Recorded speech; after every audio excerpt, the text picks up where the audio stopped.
is an amazing three-part organ that controls all functions of the body. It controls our thought, speech, movement of arms, legs, memory, language, understanding of stimulus, everything that comes into the brain, they are processed, and then we get a knowledge of that. Now, brain receives information through our five senses. Then these information, it is assembled by the association areas in the brain that has a meaning for us. And they can also store that information in our memory. Now, anatomically, it consists of cerebrum, which is the largest part of the brain, the cerebellum, and the brain stem, which comprises of midbrain, pons, medulla. Now, cerebellum is located, this is the cerebellum, paired cerebellum, this is located under the cerebrum. Its function is to coordinate muscle movement, and it also maintains posture and balance of the body. While the brain stem acts as a relay center and connecting cerebrum and cerebellum with the spinal cord. This brain stem performs very important autonomic functions, such as it controls the breathing, the heart rate, the body temperature, the wake and sleep cycle. It controls the digestion, sneezing, coughing, swallowing, vomiting, etc. So this is a very important region which controls a lot of autonomic functions in your body. Now, the cerebrum is the largest part of the brain. This cerebrum is divided into right and left cerebellar hemisphere by this midline longitudinal fissure. And this cerebrum, this is joined by nerve fibers, which are known as the corpus callosum. So the corpus callosum is a bundle of nerve fibers that connects the right and left hemisphere. And as a result of this connection, the messages are transmitted from one side to the other side of the cerebral hemisphere. Each cerebral hemisphere mainly controls the motor and sensory functions of the contralateral side or opposite side of the body. This left cerebral hemisphere is dominant in hand use and in language in about 92% of the people. So mainly the left hemisphere is dominant in hand use and language in about 92% of the people.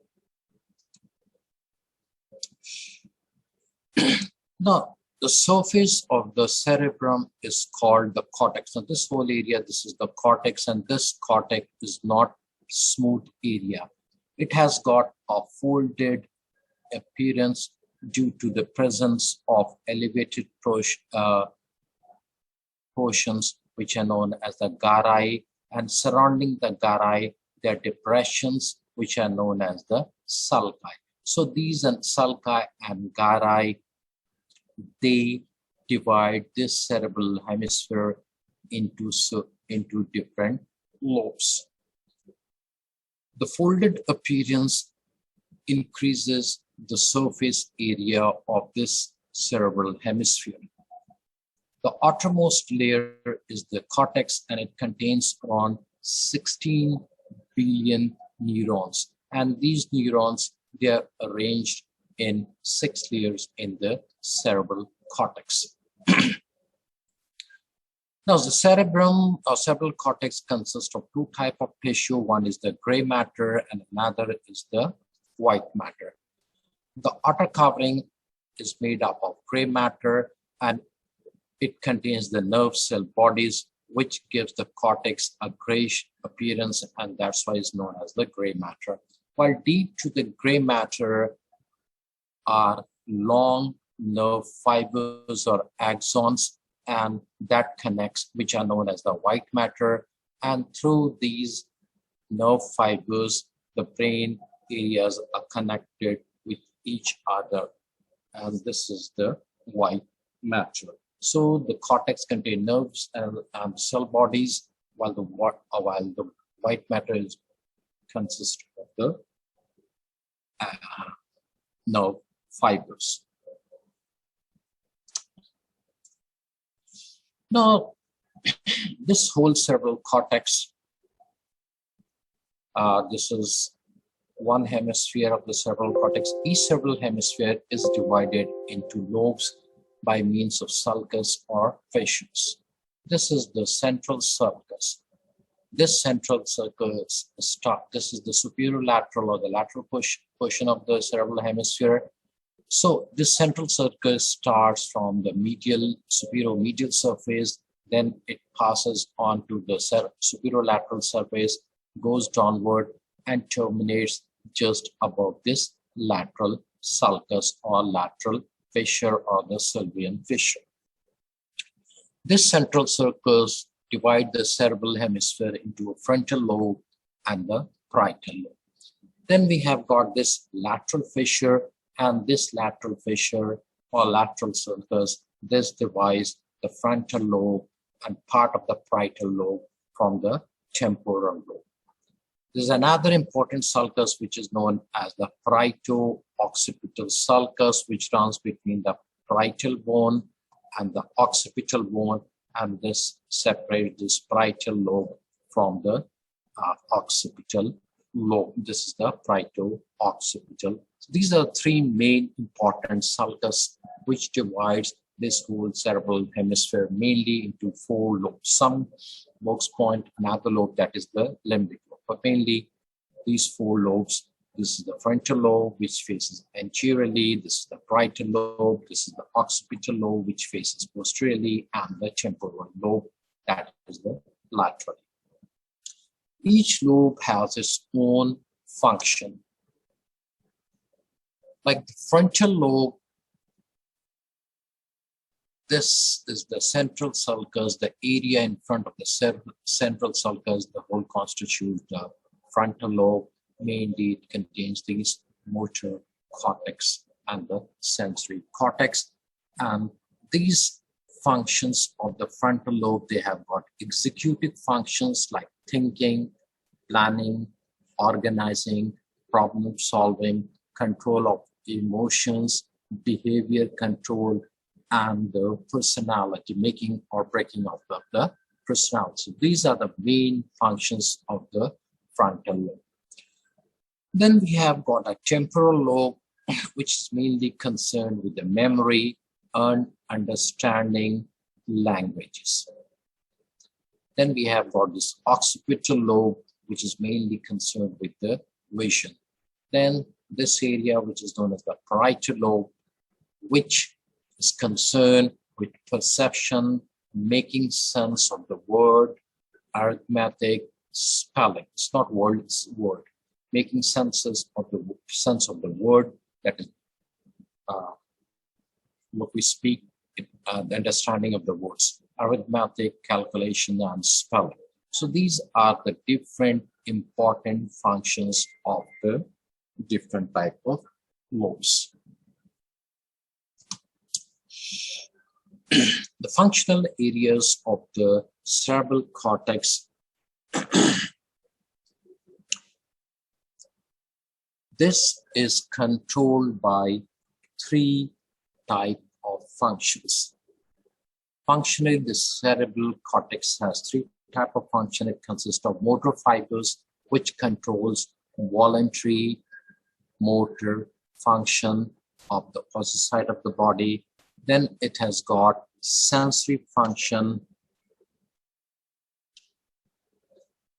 which allows for conscious recognition of the stimuli, and association function, which allows for analysis or integration of the sensory input. So this sensory input, they comes into certain areas which are known as the association areas, where it is integrated and analyzed. Each area of the sensory region of the brain has a place where sensory, this is the sensory region of the brain, which runs in the post-central gyrus. Now, each area of this sensory region of the brain has a place where sensory information comes in, and there's another area where the information is understood.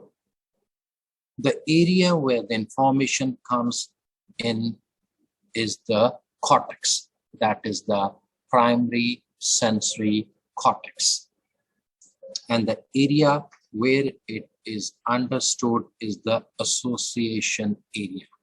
So in this way, there's also a motor cortex and association area. So in this way, we have got a primary sensory cortex, then we have got a somatic association area. This cortex, this receives the stimuli, and this stimuli, this is integrated in the association area. Then we have got a visual cortex and a visual association area. Then we have got an auditory cortex and an auditory association area. So all these sensory stimuli, they are integrated, the stimuli, they are integrated in the association areas, which surrounds the primary area where the impulse is received. Now, this is the frontal lobe. This frontal lobe is divided into two regions. Mainly, most anterior part of the frontal lobe, this is known as the prefrontal cortex or the frontal association areas. Then we have got a precentral cortex, that is the area that lies in front of this central sulcus. This precentral cortex, this is further subdivided into a primary motor cortex or area 4 Brodmann. These areas, they are named by a scientist which is known as Brodmann, and normally we use these areas with its number also. So the Brodmann's area has a primary motor area is number 4. Then this precentral cortex is further divided into a primary motor area, a premotor or supplementary motor cortex area, then the Broca's area, which is the speech area for the production of the speech, and a frontal eye field area. So this 4 regions, they comes in the precentral cortex, which lies posterior to the prefrontal cortex. Now let's come to the first area, that is the primary motor cortex. This primary motor cortex is located in the post-central gyrus. That is the area 4. These primary motor cortex contains large neurons. These neurons are made up of pyramidal cells whose axons forms cortico-spinal tract. And these cortico-spinal tract are the major motor tracts. Each primary motor area sends instructions for voluntary movements to the body and limbs on the contralateral side. So the major function of the primary motor cortex is to control the muscle, the skeletal muscle on the opposite side or the contralateral side of the body. This is the function of the primary motor cortex, which is present in the post-central gyrus, that is the area 4.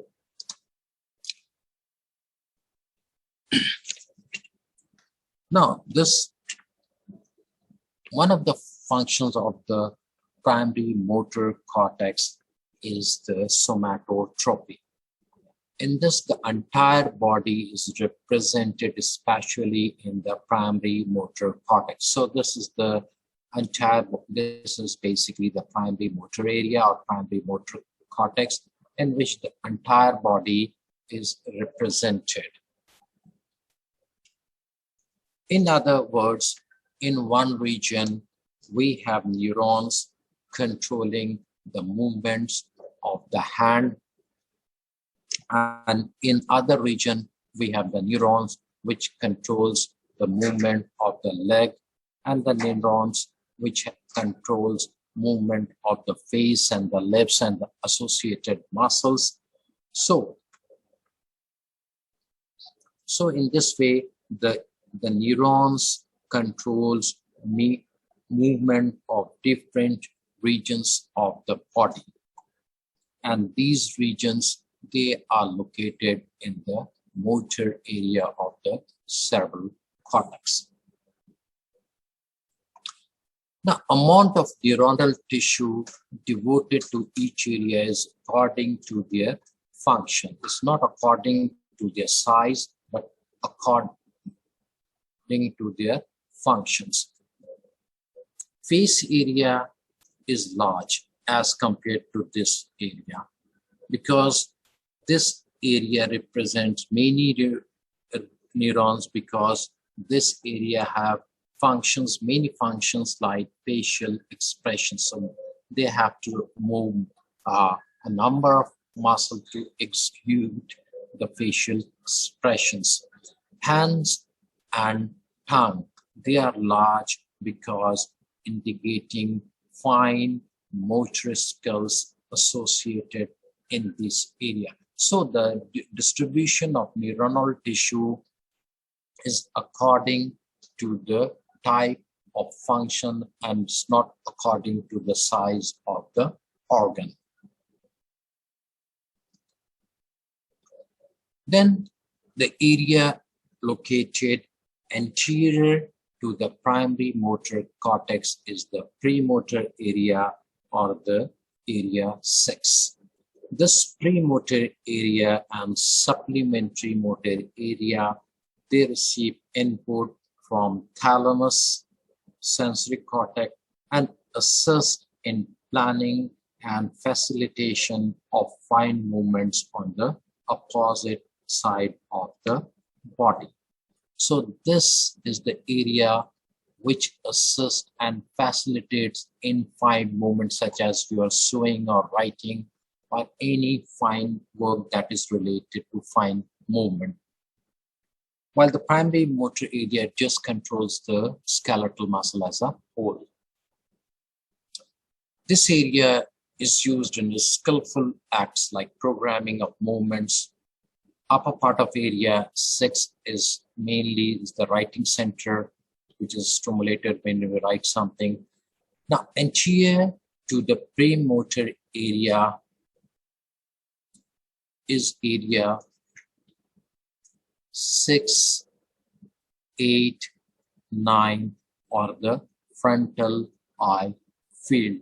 And this frontal eye field is responsible for voluntary conjugate movement of the eye, or the conjugate of the horizontal, voluntary horizontal movement of the eye is controlled by the frontal eye field. Then we have got an important area which is known as the Broca's area. This is found in only one hemisphere, that is the dominant hemisphere, and mainly it is found in the left cerebral hemisphere, anterior to the inferior portion of the premotor cortex. So this is the premotor cortex, and anterior to this is the anterior part of the frontal lobe. Anterior to it lies this Broca's area. This is mainly concerned with the production of speech. Typically found in one hemisphere, mainly in the left hemisphere, and location is anterior to the inferior portion of the premotor cortex. This area directs muscles of the tongue, lips, and throat that are used in speech production. So that's why this is the motor area. It is involved in planning speech production and possibly planning certain other activities related to the speech. So in this way, the motor functions of the cerebral cortex is mainly done in the motor area, and this motor area consists of prefrontal cortex over here and the precentral cortex. The precentral cortex is further subdivided into primary motor area, supplementary motor area, frontal eye field, and the Broca's area. The primary motor area controls the skeletal muscle on the opposite side of the body. The premotor area, it controls and execute and plans the fine movement. The frontal eye field, it controls the voluntary conjugate movement of the eye, and the Broca's area, which is mainly concerned with the production of the speech. Then we have got another area which is known as the prefrontal cortex. The prefrontal cortex, or area 9, 10, 11, and 12, this is located in the anterior portion of the frontal lobe. Now, this prefrontal area, it forms the center for higher functions like emotions, learning, abstract thinking, decision making. This area is the seat of intelligence, and so it is also called the organ of mind, because all important functions like abstract thinking, decision making, emotions, control of emotions, learning behavior, and personality of an individual, they are all done by this area, which is known as the prefrontal cortex. This also stores short-term memory, like related with like remembering the phone number or the address. That is a short-term memory. So this is the very important area, which is important for high functions like emotions, learning, abstract thinking, decision making, personality of an individual. Because if this area is damaged, the personality changes, is least interested in his looks. And this area also stores the short-term memory. Now, then comes another important function, that is the sensory areas.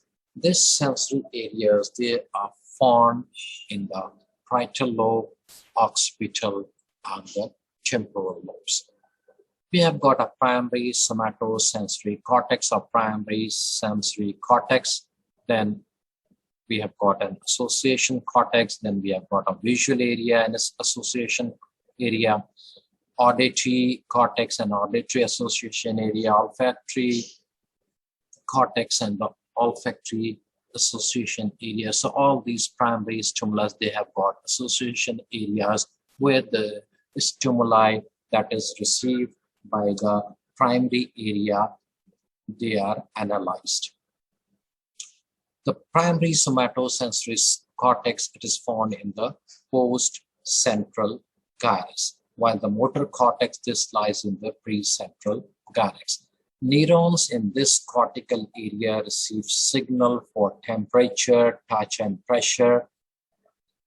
This is the main sensory impulses that it receives. That is the signal for touch, pressure, temperature, and it also receives sensory information from the joint position of the proprioceptors impulses, which monitor the joint position.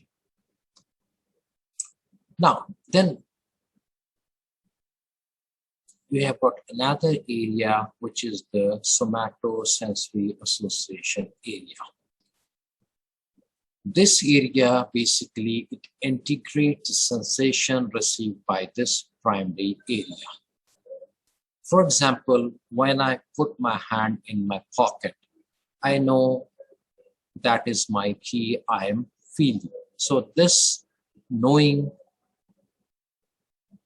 that comes from this association area where I can feel the touch or the pressure of the key.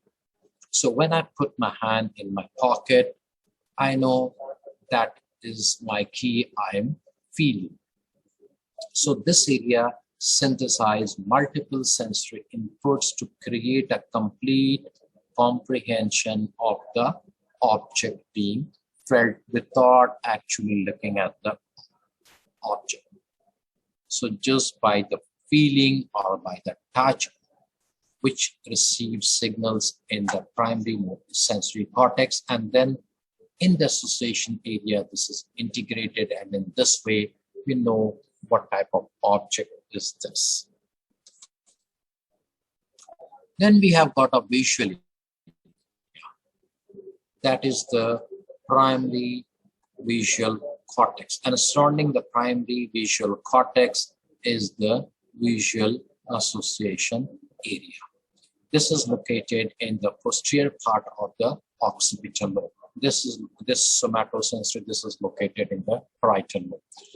This receives visual information from the retina through the optic nerve, and then these goes to the brain via the thalamus and the sensory tracts.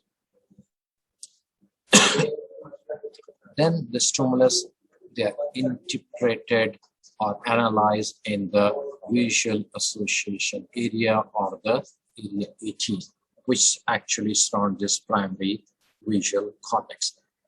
In the association area, interpret the signal and give the basics of vision, that is shape, the color, and the side of the object.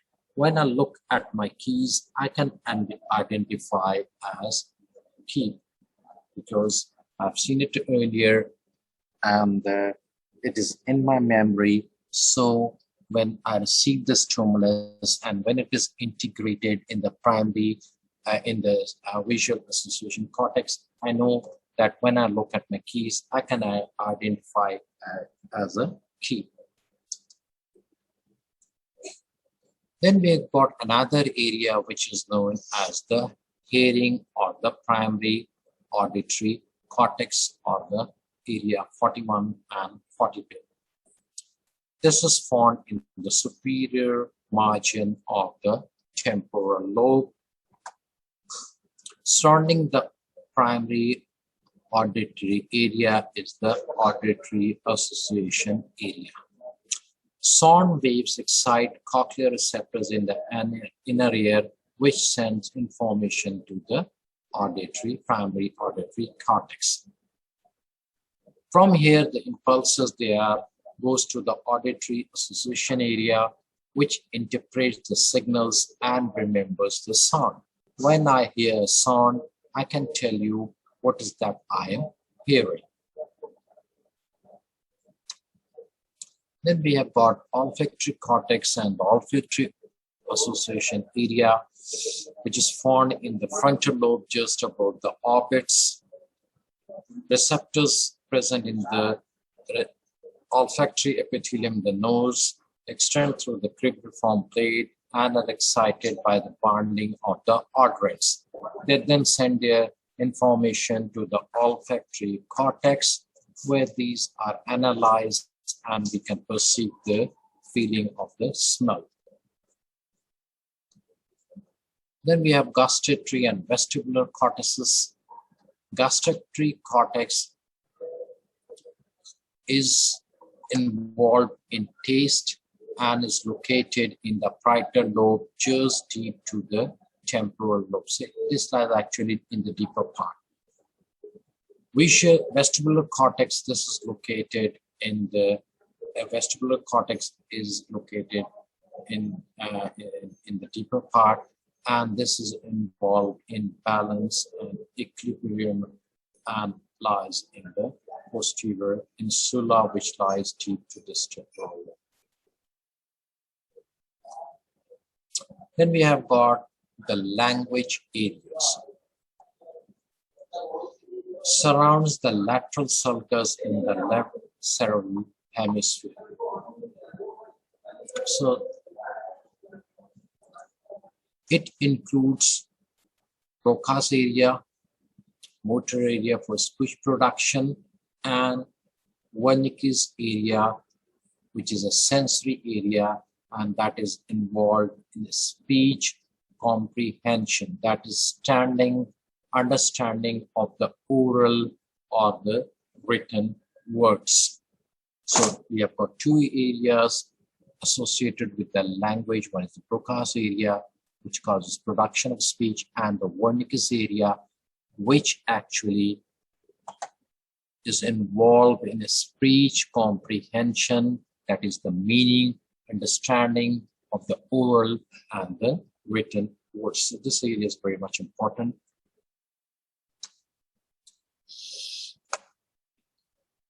Now, this is the diagram which shows lateralization of brain function.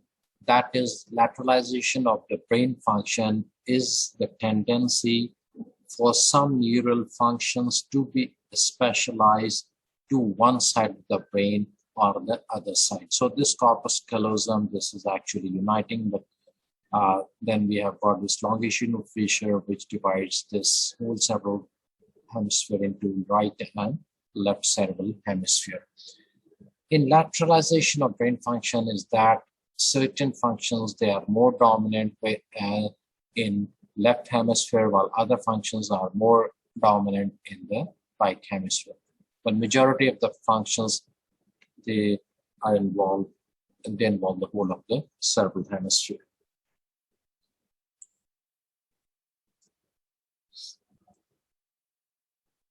Like Broca's and Wernicke's area, they are more found in the left hemisphere. The two hemispheres, they control the opposite side of the body.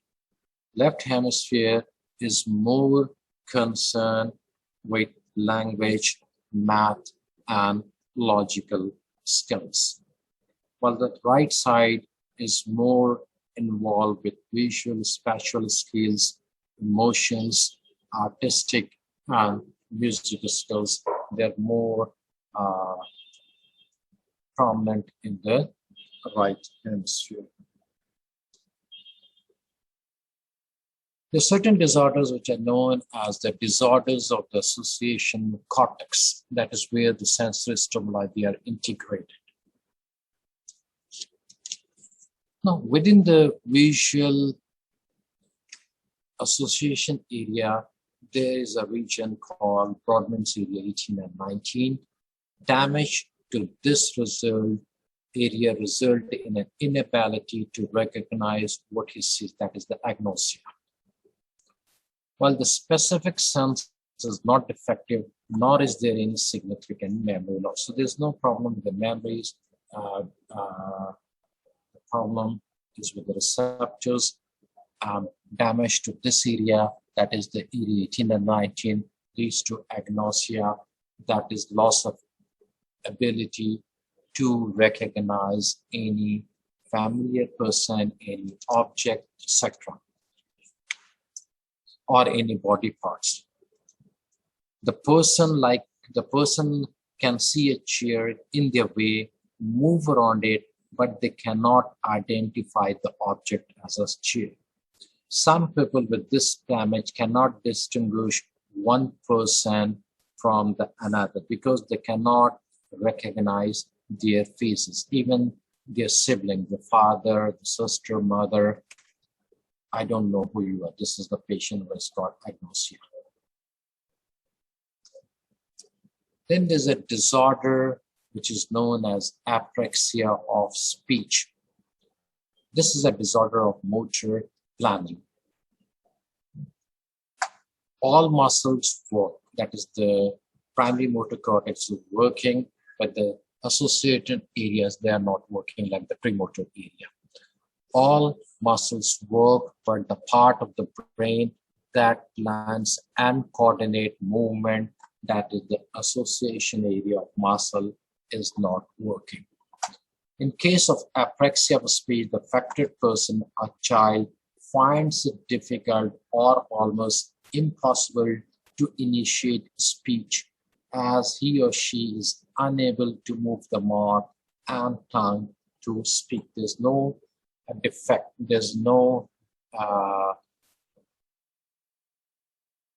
defect in the muscles, but the problem is the disorders of the motor planning or the disorders of the association area.